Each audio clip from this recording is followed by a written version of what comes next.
Bismillahirrahmanirrahim. Assalamualaikum warahmatullahi wabarakatuh.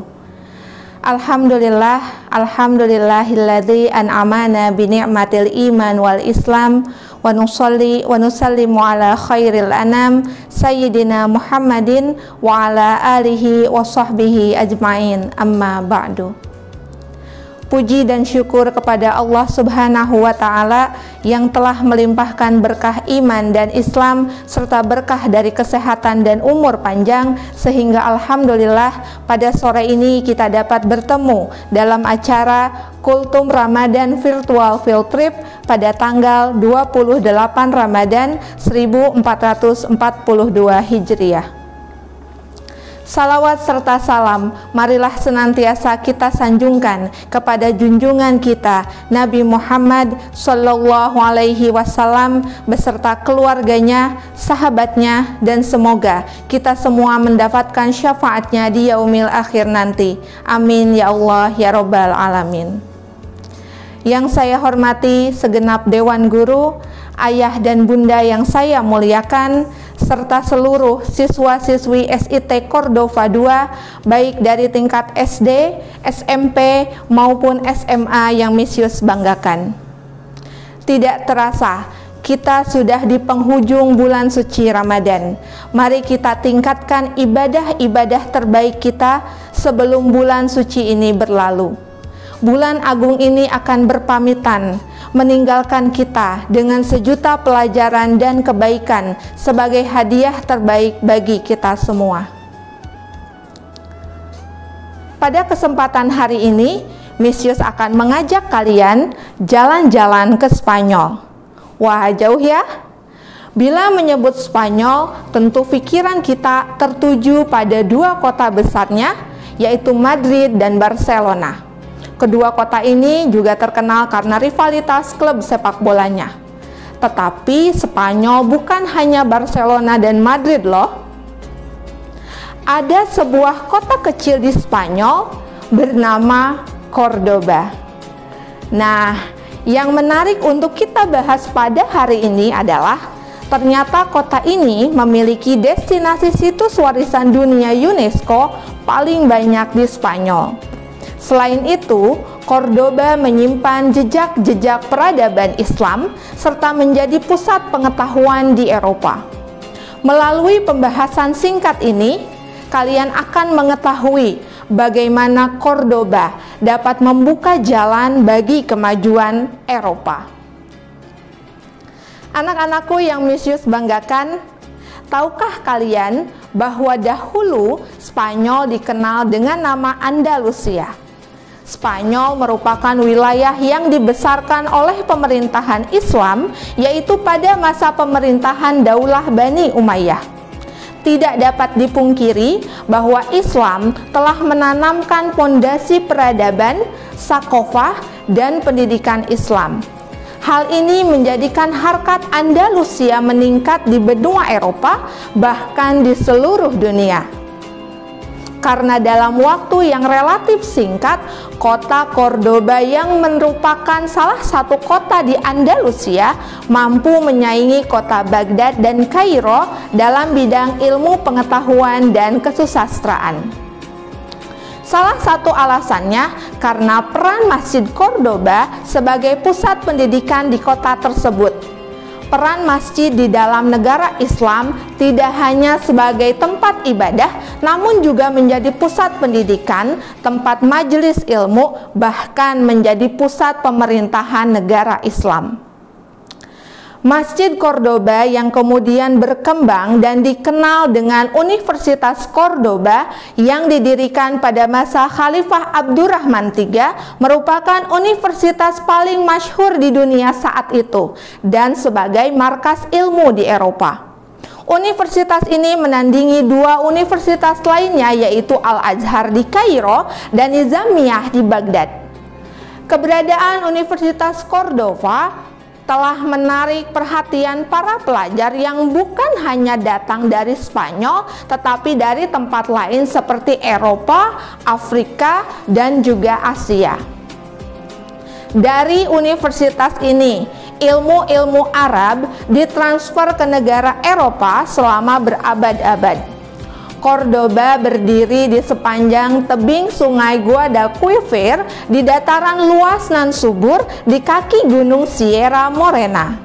Kisah kejayaan Cordoba berawal ketika Kesultanan Bani Umayyah diambil alih Abbasiyah pada tahun 750 Masehi, sehingga Cordoba kemudian dikenal di barat sebagai permata dunia. Keadaan seperti ini terus berlangsung hingga kedatangan kaum muslim. Kedatangan mereka ibarat matahari yang membuat cahaya untuk menerangi kegelapan yang sedang menaungi bangsa Eropa berabad-abad setelah pudarnya peradaban Yunani.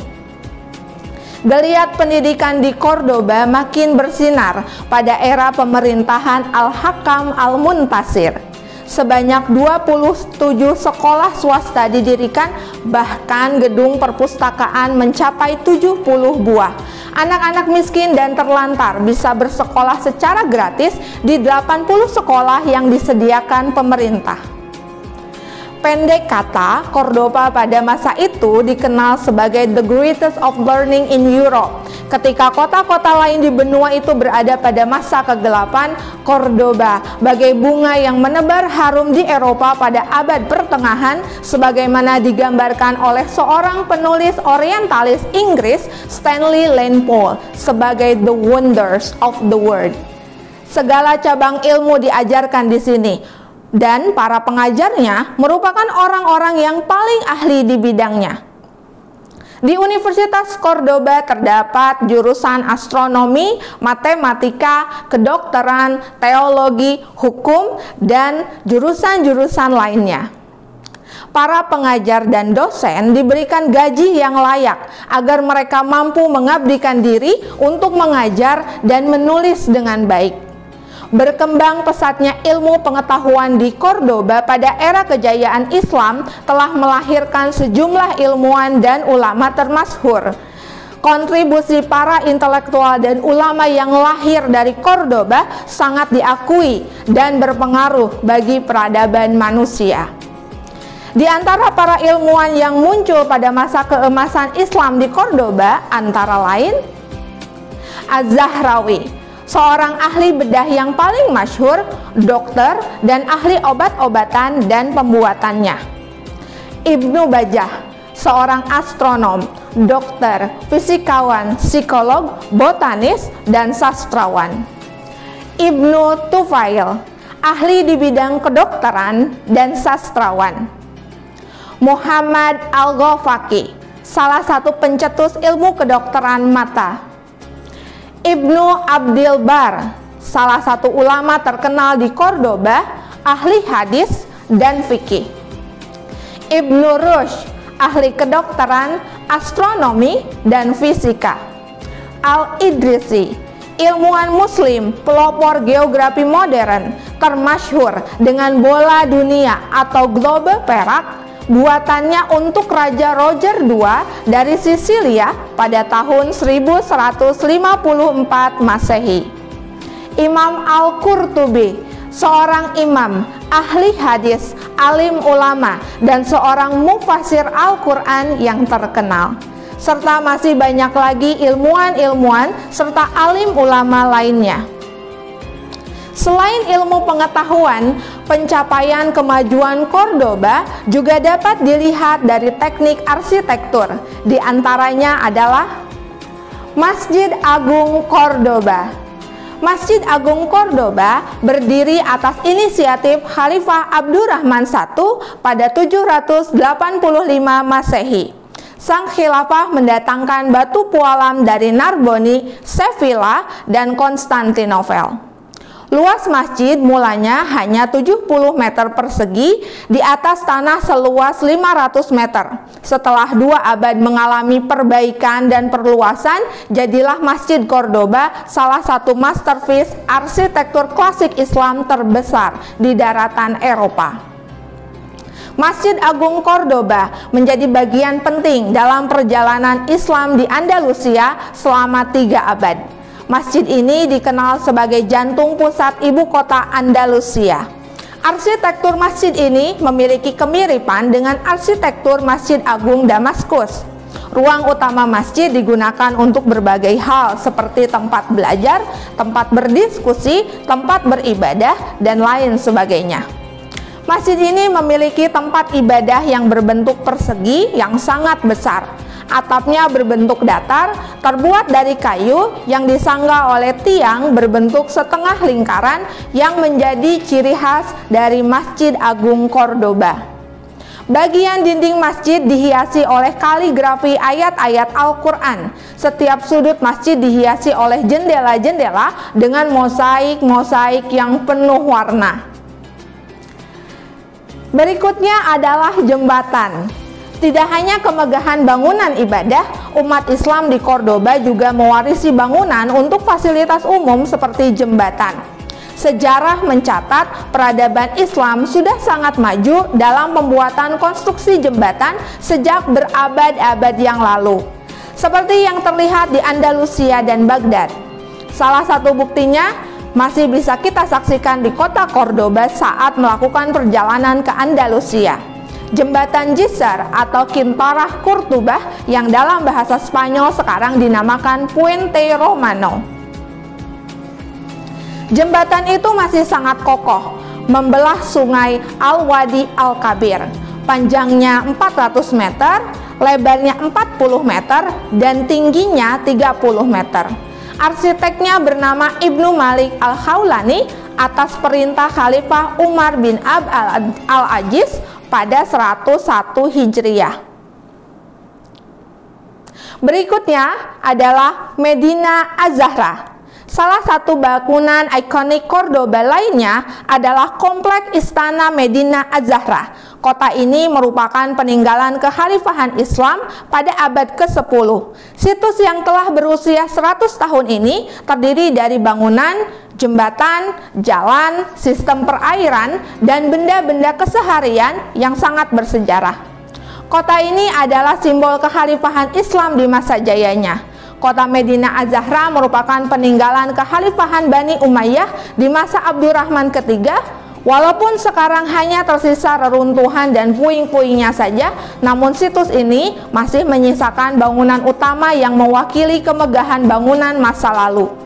Kita bisa menerawang ke masa silam bagaimana makmurnya Cordoba di masa itu. Itulah tadi rangkaian informasi mengenai ilmuwan yang muncul pada masa keemasan Islam di Cordoba serta bangunan bersejarah di Cordoba yang masih ada sampai saat ini.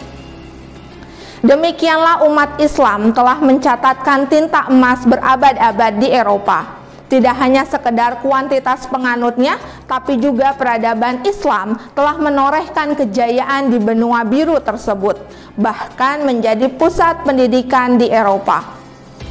Pendidikan dalam peradaban Islam termasuk di Universitas Cordoba tidak hanya mencetak para ilmuwan yang ahli di bidang sains, tapi juga mencetak generasi yang beriman dan bertakwa. Bukan hanya menguasai banyak ilmu dan pintar berteori, namun pengetahuan yang dimilikinya bisa membangun pemahaman yang tercermin dalam amalnya. Mereka menjadikan Islam sebagai patokan sehingga dalam memutuskan hukum, segala sesuatu yang halal atau haram semata berdasarkan penilaian Islam. Dengan ilmu yang diridhoi oleh Allah Subhanahu wa Ta'ala, para ilmuwan pun selain menghasilkan karya yang spektakuler, juga mampu memberikan manfaat bagi peradaban manusia sampai saat ini. Kisah kejayaan Islam di Cordoba dalam bidang ilmu pengetahuan dan pendidikan kemudian memberikan spirit kepada sekolah Islam terpadu Cordoba untuk menciptakan generasi Islam yang cerdas, berakhlak mulia, berwawasan global, dan siap menjadi pemimpin di masa depan. Allahu Akbar. Siswa-siswi SIT Cordoba yang Misius banggakan, alhamdulillah akhirnya sampailah kita di penghujung kebersamaan. Semoga apa yang Misius sampaikan dapat menambah wawasan kita mengenai khazanah kejayaan Islam di dunia. Terima kasih atas perhatiannya dan selamat menjalankan ibadah puasa. Semoga Ramadan menjadikan kita pribadi yang lebih baik lagi. Hasbunallah wa ni'mal wakil, ni'mal maula wa ni'man nasir. Wassalamualaikum warahmatullahi wabarakatuh.